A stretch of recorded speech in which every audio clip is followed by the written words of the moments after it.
What is going on, guys? Jason Burke here, Styles Clash for Life, coming at you on YouTube, and today I am wrestling with myself.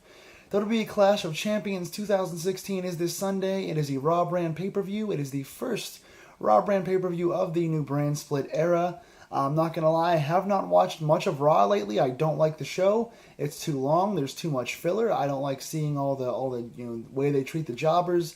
Most of the roster hasn't really been getting good pushes, good angles, and it just seems to drag. It seems like work for me. I quite prefer SmackDown. I still enjoy Lucha Underground, NXT, Cruiserweight Classic when it was on. I'm just not enjoying Raw, so I've been watching football on Mondays instead, especially my Steelers. So I haven't watched much of the build, but I have watched the catch-up videos on YouTube and watching all the segments on YouTube. It only takes about a minute and a half to watch all those, and it's a lot faster and easier and more palatable to watch Raw that way. With that being said, as much as I hate the brand and the writing for the brand, especially right now, the show itself on paper looks good. The card looks good. The wrestlers, of course, are very good. It's never the talent's fault when the angles aren't good. But there's plenty of talent. The roster's great, and overall, this card looks pretty exciting. There's 8 matches overall. There are 7 regular show matches and 1 pre-show match, and for the most part, it all looks really good. I'm actually excited for the matches this Sunday. So I'll get into those real quick. I have my computer on now. I'm looking at the rundown for Clash of Champions this Sunday. I'm going to give you guys quickly the predictions on who I think will win and what should come out of it. So on the pre-show, we have Alicia Fox versus Nia Jax. Nia's undefeated, been squashing jobbers for weeks now. Alicia Fox is getting the Stone Cold character back, the crazy Alicia Fox going nuts character, which I like. It's a good way to use her. It is an example of her when she was most over of her entire career. And she's a pretty solid hand in the ring. She can wrestle. So that being said, it should be a pretty fast match, but a pretty solid one. Alicia Fox is pretty good, and Nia is learning. So Nia, of course, gets the win here. There's no way they're going to end her winning streak with Alicia Fox out of nowhere this soon. So Nia gets the win. Pretty short match, but it shouldn't be a bad one. For the main show, we have TJ Perkins versus Brian Kendrick for the Cruiserweight Championship. First Cruiserweight title defense for TJ Perkins. He should have been on Raw Monday, but he wasn't. Anyway, it was a good 4-man showcase for the Cruiserweight division. Brian Kendrick is an experienced guy. He's a heel. He knows how to work. He knows how to get the crowd involved. Hopefully the crowd is really into this. And I think they ought to give this match like 15 minutes. They need to give this match a lot of time to establish this division and to tell the audience how good Perkins is and how serious they are about pushing the title and pushing the division and making the new belt mean something. So they got to give this a lot of time. And they picked 2 good guys in there. Kendrick's an awesome heel, and Perkins is a very good wrestler, charismatic face, and I think the crowd should get behind him. Really looking forward to this match. It could be a show stealer on the show. And Perkins just won the belt 2 weeks ago, so he's not going to lose it here, in my opinion. So very good match. Give it a lot of time, please. Perkins gets the win as he should here. Then we have match 7 of the best of 7 series, Cesaro versus Sheamus. Sheamus got out to a 3-0 start. Cesaro came back and tied it up 3-3. I think Cesaro gets the win here. They're fighting for some sort of title opportunity. They haven't said what the title is. In my opinion, the best option here would be to have Cesaro want to go for the IC belt or something on SmackDown, or maybe the SmackDown World Championship. And this is his way of deflecting to SmackDown. That's what I would do. Cesaro is a big fish, or small fish in a big pond on Raw. He'd be a big fish in a small pond on SmackDown, and it would be a nice reinvigorated push. And they have the storyline already going where he said he wanted to go to SmackDown when he got drafted. So this will be a nice way for Cesaro to get the win and go over to SmackDown. That's what I would do. Either way here, this could go either way, but I think Cesaro wins regardless. So these 2 guys have good chemistry, very physical. They beat the hell out of each other all the time. Should be an awesome match. Should get a lot of time. Hopefully, I'm picking Cesaro here. I think he wins, and I think he should win. So then we have, for the U.S. Championship, Rusev defending versus Roman Reigns. Rusev has reinvigorated himself.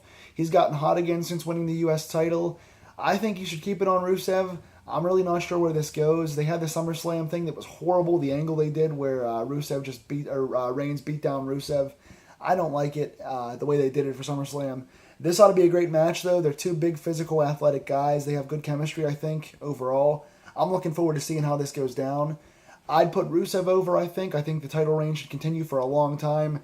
Keep Miz and Rusev as those mid-card champions for another 6, 7, 8 months and run those guys till WrestleMania and see how much the belts mean then, because they will be reinvigorated. So I'm going to pick Rusev here. This one is another toss-up. It's kind of hard to predict because they love Reigns and they think Reigns should be a big player. And Reigns fits this mid-card role right now better than he does when he's at the top of the card. So I'm going to pick Rusev and say this feud goes on. I think Rusev wins nefariously with some sort of heel antics, and they continue their feud for the next few months going into Survivor Series. Then we have Sami Zayn versus Chris Jericho.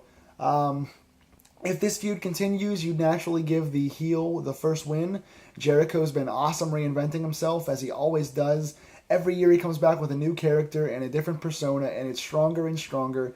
He has the Dad Jericho comedy thing going on with the scarves and the stupid idiot stuff. Jericho's great, and Zayn's a good matchup for him. These two guys could tear it down. This could be a match of the night situation where they actually steal the entire show. Even though the heel usually wins the first match, and I think this might go for another month or two, I'm picking Zayn here. I think Zayn needs to win more. I think beating an established Jericho would do a lot for his career. I think he's been complacent and needs something big. So I'm going to take Zayn for the win here, I think, as it should be. And then Jericho can jump him after the match, put him in the walls of Jericho afterwards and attack him, and continue the heel heat if they want this to go forward. So I think Zayn should win, and I think he will. Then you have a three-way women's match for the Women's Championship Triple Threat. Charlotte versus Sasha versus Bayley. Again, this one's a toss-up. Bayley is a brand new face on the roster, just debuted last month. Sasha never really lost the title. She did lose to Charlotte last month, but she was injured. So she won and then lost the belt, so it's bounced around a little bit. Pretty unstable here. There's a good chance that Dana Brooke cost Charlotte the title here. So again, this is another toss-up. They booked this one kind of weird, double pin stuff with Bayley and Sasha. I don't really understand the booking to this one. It's kind of really awful. I don't like it. But three very talented ladies. You're going to have an awesome match here. They have good chemistry. They're best friends outside the ring. It's going to be a great match. It could, again, steal the show. Another good match on this card. But just the way the division's been booked lately, it's really kind of lame, and nobody feels all that over except Bayley, who's new. I think here Sasha pins Charlotte to win the championship back. She never would have lost it if she wasn't hurt in the first place. She's healthy now. She's back. They want her to have the belt. I think that's the way to go. And if Dana Brooke costs Charlotte, you can put those guys in a four-way. Bayley never gets pinned, so she'll stay fresh. So this way you can have Sasha win the belt back like she was supposed to. Charlotte gets screwed by Dana, so she doesn't really get hurt in this. Bayley doesn't get pinned, so she's okay. It's helping Dana get over and set up a thing with now you can do Dana versus Charlotte and Sasha versus Bayley. So you're setting up multiple angles here. So that's the way to have this match with nobody getting hurt coming out of it. So I think Sasha pins Charlotte and wins the belt here. Then you have the tag title match, New Day versus The Club, Gallows and Anderson. I said it last month. I'll say it again this month. It's time for New Day to lose those belts. I'm not sure they will because they're bringing up on commentary that Demolition was the longest reigning champions of all time. So they're setting up for New Day to beat them for the championship reign, longest reign. So New Day probably wins here. I'm going against that anyway. I'm picking the Club just because it's time. New Day is really stale to me.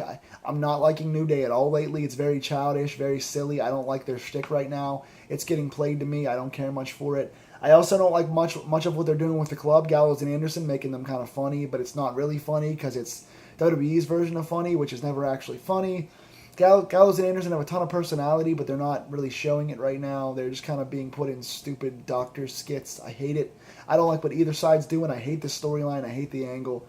But even though my gut tells me New Day retains here because they're going for the record, I'm taking the Club because I want to see Gallows and Anderson win those titles. It is time. Gallows and Anderson should win here and then go on to feud with Enzo and Cass.